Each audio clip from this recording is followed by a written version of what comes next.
Sekretaris Jenderal PDIP Hasto Kristianto menyebut ada kemiripan antara Presiden Joko Widodo dan Presiden kedua RI Soeharto.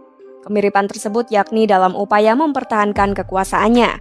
Menurut Hasto, Soeharto dan Jokowi dinilai melakukan penyalahgunaan kekuasaan seperti memanfaatkan aparat negara.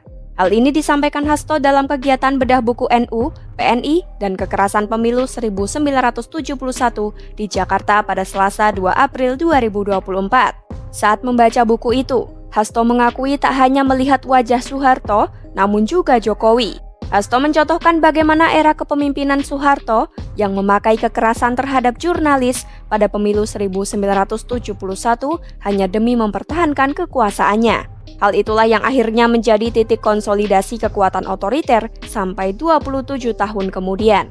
Makhluk 23 bersama dengan Pak Jokowi. Apakah karakternya sama? Nanti kita akan lihat. Kalau kita lihat kekerasan pemilu tahun 71, benar, tadi sudah dikatakan wahana konsolidasi kekuasaan otoriter 27 tahun kemudian terjadi. Maka ini hati-hati. Teman-teman, saya kasih bisa buka kamera, handphone, nikmati. Anda bisa bebaskan di dalam pers. Tapi lama-lamaan ini Mbak Christine mengalami bagaimana pers diintimidasi dan sekarang sudah dimulai.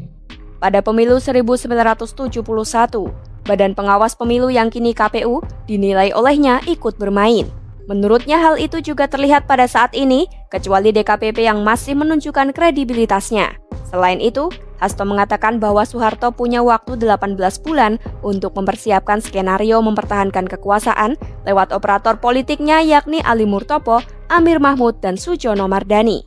Katanya, Soeharto membangun narasi pembangunan nasional, stabilitas politik, keamanan, akselerasi, dan modernisasi pembangunan 25 tahun ke depan dengan mimpi. Para akademisi saat itu pun masuk dalam suatu akselerasi modernisasi, namun prosesnya minim kebebasan, demokrasi, dan hak berserikat.